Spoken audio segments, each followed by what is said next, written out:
Hello, and welcome to your daily oracle reading for Tuesday, July 14th, 2020. I'm Linda the Lightworker. I'm a shamanic practitioner, energy worker, tarot reader, oracle reader, full service shaman, I like to call myself.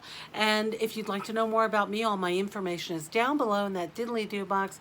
LindaTheLightWorker.com is my website, or you can email me directly, LindaTheLightWorker@gmail.com, and I'll get back to you just as soon as I can. If this is your first time here, thanks for stopping by. For my regulars, how are you doing? Better today, I'm hoping.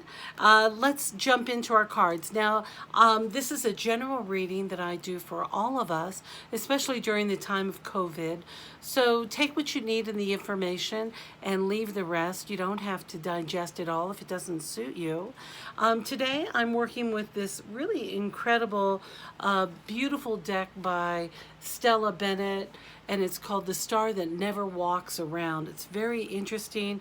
It combines the Native American traditions along with tarot and some other fundamental beliefs in there, and I really seem to be enjoying it. So thank you, Lisa, for sending me this deck.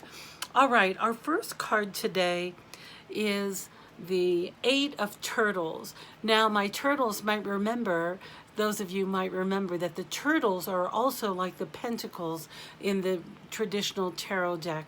And the turtles represent the earth signs especially, and those are Capricorn, Virgo, and Taurus. So this what might be going on might be especially true for you. Now look at this handsome young man.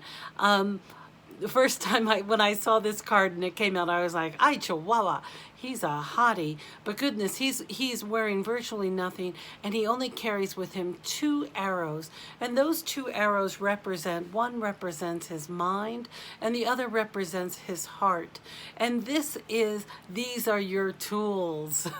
This is what we're working with today. So you might have been feeling especially emotionally exposed and ready for this transformation that's coming. And in the 2 places where we need that inner work, the first is in our mind and the second is in our heart. So you have the tools that you need to overcome these struggles. Some of you have been struggling, others are doing okay, but remembering that this is an inside job. Inside job is the most important thing. That perseverance of these skills that you have cultivated already. You've worked on these skills. Listen, I know many of you, especially those of you in recovery, have been working your tail off on working your program, staying on your path, doing what's right for you. And sometimes that is just simply by taking a nap. We talked about naps yesterday, didn't we? Some of you need a long nap. But remembering that this is the right time to be deepening that inner job that you have going on. That can be the inside job. Perhaps there are some old beliefs that you're releasing, or you are stepping into your new power of making choices from your heart, letting your heart decide your path. That is something that's not really encouraged in our culture by making those decisions. We're encouraged to make our financial decisions, our life decisions by using logic, and then our heart gets all messed up. And so the invitation here is to listen to your heart, listen to your higher wisdom, and make choices from there. And for those of you who have been struggling with excessive anxiety or an inability to sit still and even ground down so that you can listen to those hearts, to your heart and to your quiet your mind, it is about going back and doing that inner child work and listening to that dialogue and trying to gently extract ourselves from believing everything we think. Our mind likes to think we're in charge, but this is a heart job for sure. So those of you who are really ready to move on to a new career, perhaps doing something you absolutely love, today I'm hearing that it's on point, you're right on target. Shoot that arrow, send out that resume, write that proposal. Tuesday is your great day to do that. Very favorable time.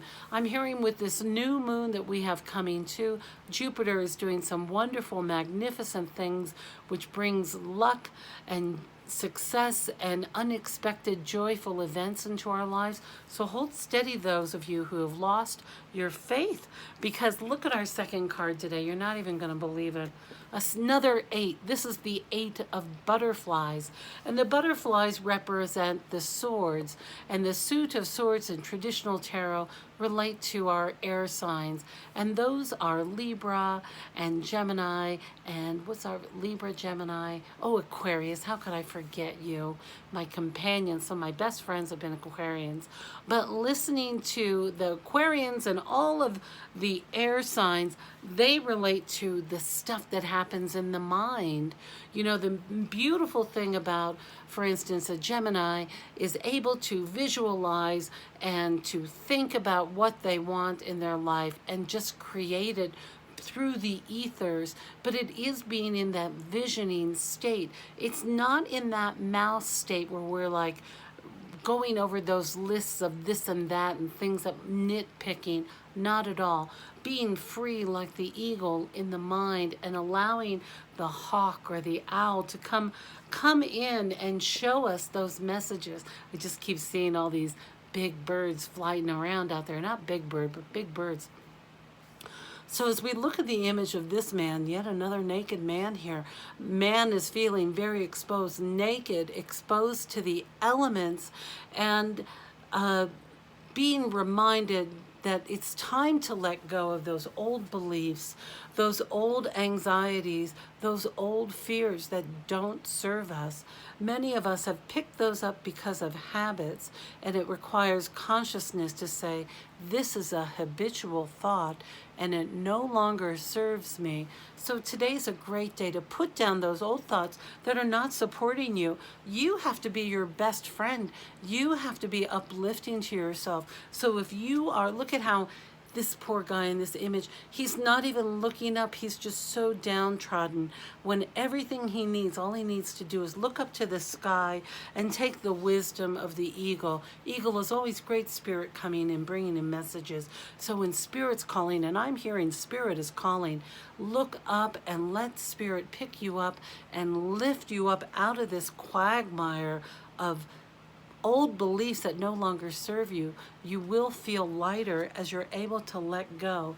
And for those of you who have been going through a very difficult cycle, rest assured that the signs are truly pointing that an end to this cycle, especially the depressed and the anxiety and the chaotic internal life, is coming to an end. So have faith. Hang in there, little tomato. I know you've been working so hard. All right, our third and final tarot card today is the Page of Frogs. Now, pages, I love the frog people. Who are the frogs? The frogs are the water signs, isn't that right? We've been having a lot of frogs lately. Cancer, Pisces, and Scorpion. But of course, this is general for all of us. Now, the pages are the deliverers of messages. They run in with a message, and this is bringing news of new concepts. Stay open to new concepts, new ideas, new ways of doing things. Have courage. Have courage. This is going to be getting ready. Be ready to be ready. I know I've been saying that for weeks, getting ready to get ready, but it really is get ready to get ready.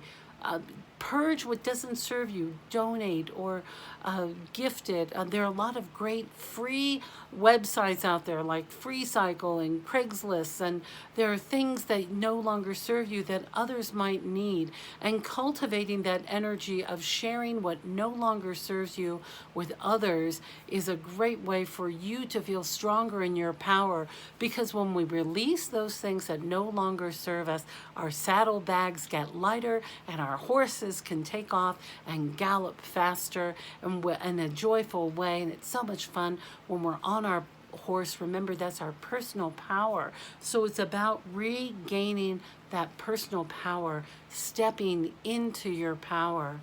To step into our power, we must release these past these old ways? How can you be someone else, step into your new energy as you bring the old with you? So that's the invitation. All right, our final card today comes from the beautiful Denise Linn Gateway Oracle deck. I know I've shown this before. All the info is down below in my descriptions box. I love Denise Linn's story. She is such an inspiration to me. Check her out. Check out her website, deniselinn.com.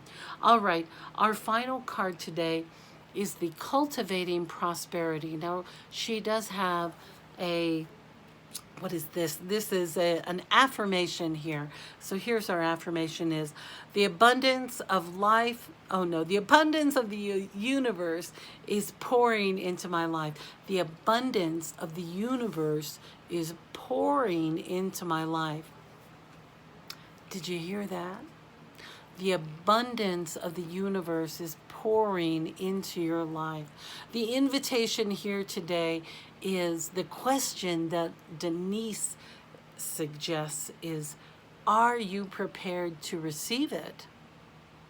Are you prepared to receive the abundance that's in your life? What are these things that block us? When we have too many things, we can't appreciate the abundance of other things coming in. Look at this wheelbarrow back here. Now, this is still in the cultivating stage. He's still feeding these seeds, nurturing, giving nutrition to it, but that wheelbarrow needs to be emptied out at some point to get ready to receive the harvest. So hang on there. You are cultivating this energy to allow this new prosperity into your life. Now, sometimes we don't think it's going to come. I know some of you have been thinking this is going to go on forever.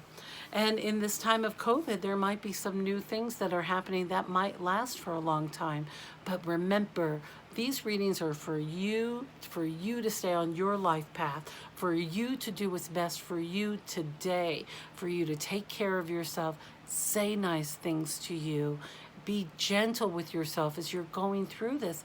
Listen, even if you're not in a grieving mode, I know a lot of people are grieving right now, that energy is in the ethers out here, and people are grieving. People are feeling overwhelmed, and you might be picking up on that energy. So remember to put on your bubble.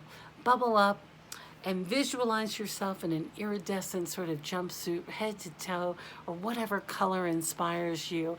And make sure that you make it of an incredible Teflon, that nothing gets in and nothing gets out. Like only the goodness comes in and only your goodness comes out. It's filtered. You don't have to receive any of that other energy.